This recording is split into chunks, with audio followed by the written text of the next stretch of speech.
Hello everyone. Time for another Let's Play, and we're playing Super Mario Brothers for the NES. This is like the godfather of all.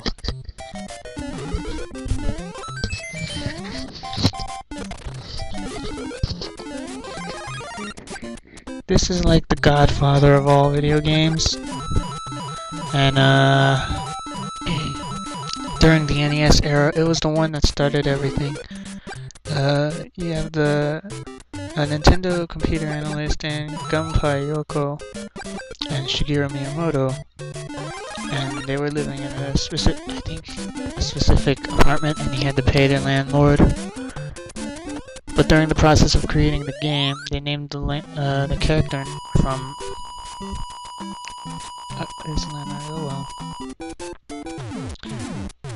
If you use the Starman at that last point, it changes the music like it did with the flagpole just now.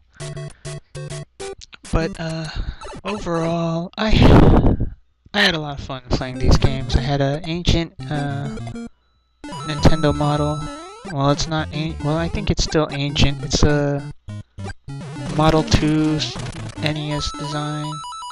And the Model 2s were designed to be like the Super Nintendo, where they have the top deck.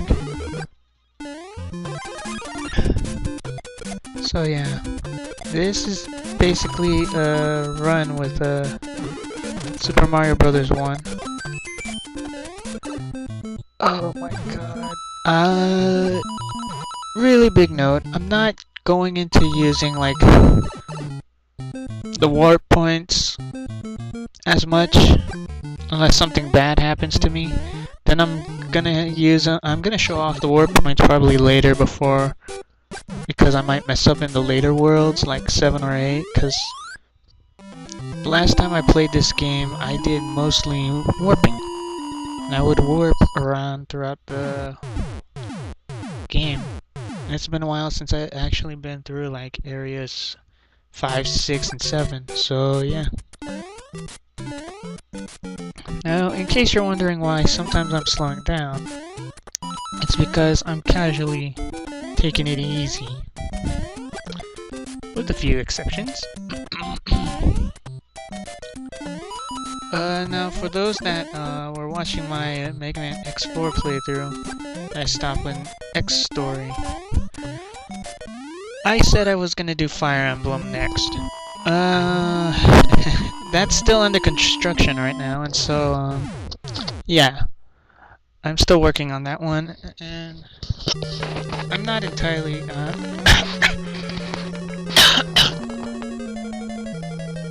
I'm not there yet in, like, finishing the construction of that Let's Play. So, what I'm gonna do is, I'm probably gonna wait until after the New Year. I'm gonna probably wait until after the New Year until I get that uploaded, because I invited one of my siblings to help me with the commentary, so. And I had a few issues with the audio, so I'm gonna have to resync everything, and it's gonna take a while. So for now, this is gonna be like a filler Let's Play. And so that was World 1. Yep, that was World 1.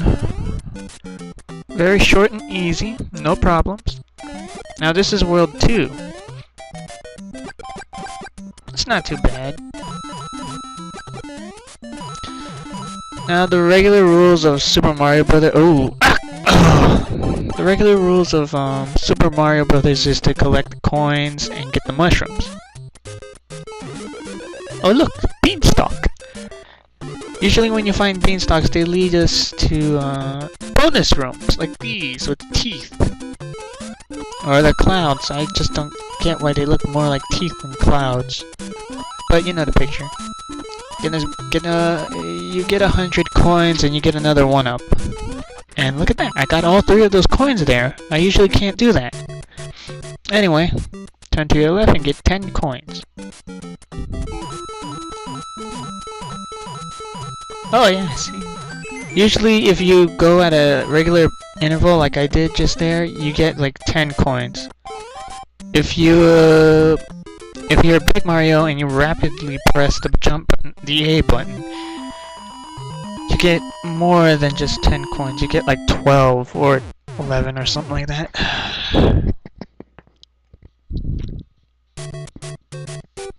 But World 2 was the first world where we're introduced to, yes, everyone's favorite stage, water gimmicks. Now, I don't like water stages in this game because sometimes it throws me off. Because you see that that pit down there, it has a current, though the implementation of it hasn't been used like correctly. People think you're just gonna fall in, but no, there's like a current down there dragging you down. And here we have Cheep Cheeps and bloopers. Cheep Cheeps are very easy to avoid. Actually, so are bloopers. I hear that if you're on a platform and just walking around underwater, they can come close to you when you're little Mario, but they never touch you. They even do that with the bottom floor, and I do not understand why that. But hey, I'm gonna abuse that and just get through the stage. And that's 2-2. Now we're entering the towering stages. Oh wait, correction. This is when they have like a... No. This is when they have the Cheep Cheeps. I don't like this stage. The flying Cheep Cheeps is like really a stupid idea. And they're annoying. They're all over the place. I for one did not like this. When I used to play this, I would be able to do this in no time. I could shoot right through as fast as I wanted to. But right here, when I think about it, the reason I sped through was my reflexes when I was a kid were better than now. And so my reaction time's a little slower, so I have to take like some of the stages more casually than usual. Now we're in Castle 2. Or, yeah, Castle 2. Don't want to fall in there. And let me tell you guys, I do die because I play this sometimes on the Wii, and occasionally when the NES is reconnected to the TV, I'll play it with the old NES controller and all. But other than that, I haven't played this game in a long time, since I was probably like 11. Ooh, god, that was close.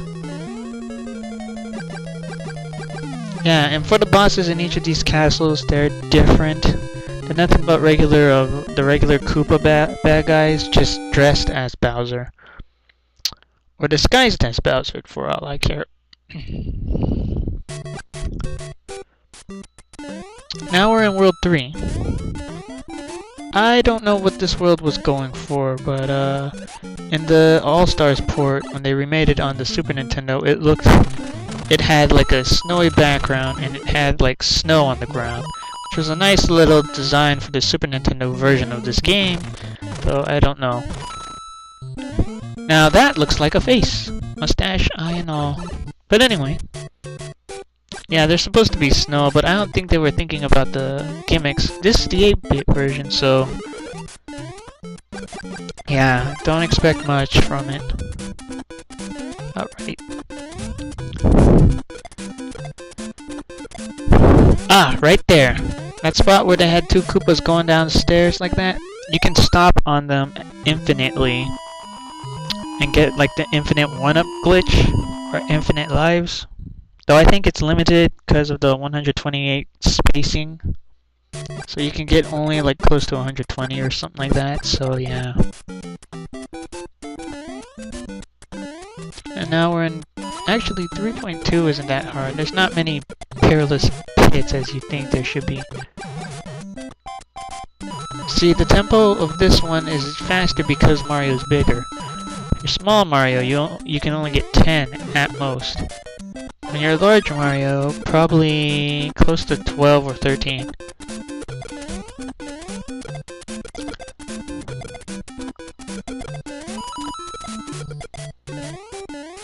Now let me tell you something about what I just did going up on the stairs right there.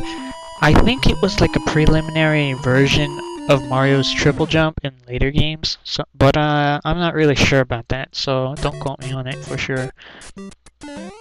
For the preliminary form of the triple jump.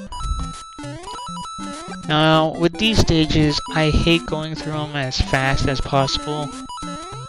Actually, because with some of the other stages, I don't usually take these paths. Usually I just warp the final stage and finish up there.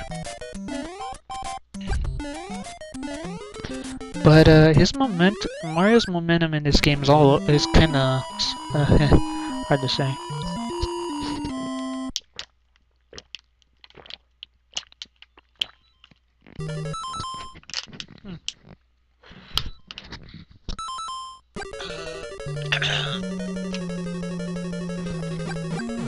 Yeah, so welcome to the third stage dungeon. It's not really hard. After the first four worlds, they recycle castle forms and layouts, and then they just kind of change the layout by a little bit at a time. I think they only recycle 3 of them, I think. Yeah, there, see, with the Bowsers, they have different looks. Like the first one was a Goomba dressed as Bowser. The second one was a Koopa Troopa dressed as Bowser. And this one was a Buzzy Beetle. No, I didn't say Fuzzy Meatloaf, so don't use that reference or meme around me.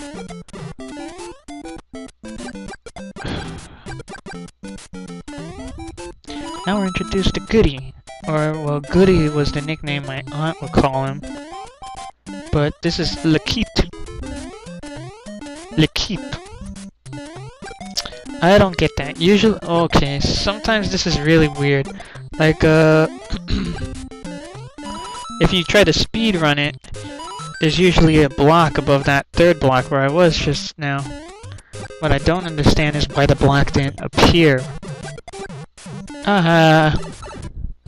But seriously, in all honesty, I don't get what was that about.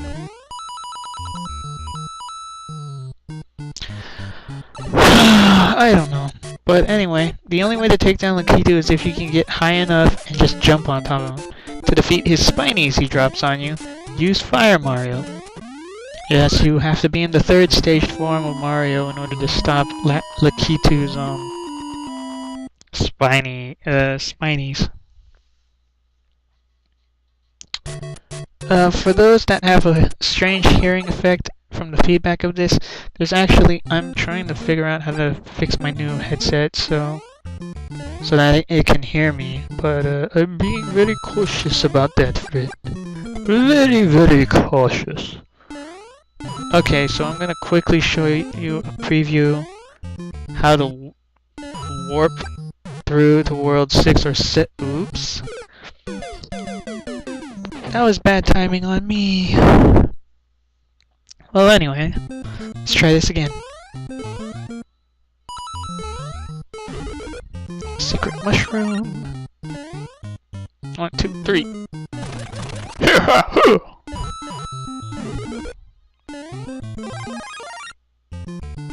No, I don't stay long. See, you do that, jump like that, and come on.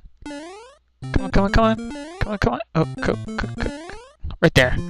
And that's how you activate the beanstalk to get through to warp stages 6, 7, and 8. The last half of the game. Now if you do what I do, take the roof. Whee! Whee! Now if you can, to do this the legitimate way, just go down here. As for sticking to the roof up there, your bets are more likely to run into the actual warp zone for World 5. So you'll end up skipping the rest of this world just by 2 little sub-stages. But there's no point. You'd rather just go through the 2, you're already there, and just get it over with, okay?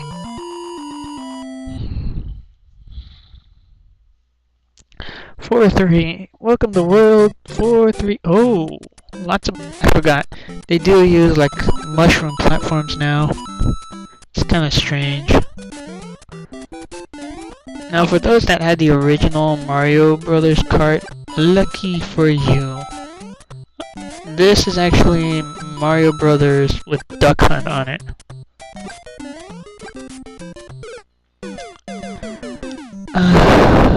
Now that's part of Mario's acceleration. It's very strange and it acts really weird. When I use fast speed, it doesn't go with it.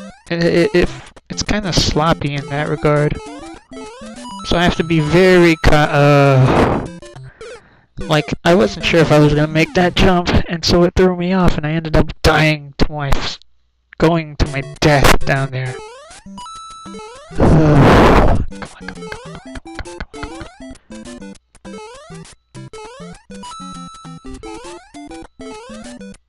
God, it's been a while since I actually done this the old-fashioned way. Oh. Okay, what am I doing? Up and away! When you know what you're doing, like I'm doing in this Let's Play, Super Mario on the NES is actually short. I mean, if you use the warp points, you can get through it like in 5 minutes. And if you don't, less than an hour at tops. And now we're introduced to maze castles. Just follow what I do. Take the top route. Take the bottom route. And once you see fire like that, that means you're very close. Now, to forewarn you guys, when you play the one on the All-Stars port, you can— Potable caught me off guard. But the All-Stars port, when you do this correctly, they have little jingles to say you're going the right direction. So you can be reckless with that one. But this one, it's more based on memorization to figure out where you're going. So take the top route. Oh, that was close. But anyway, this isn't really hard. It's just that when you get around the Bowser's area, it's cluttered with stuff. Potable and ooh, that was close. A potable and a ring chain, fire ring chain. Anyway, that's the end of this part. I'm gonna take a quick break and I'll be right back.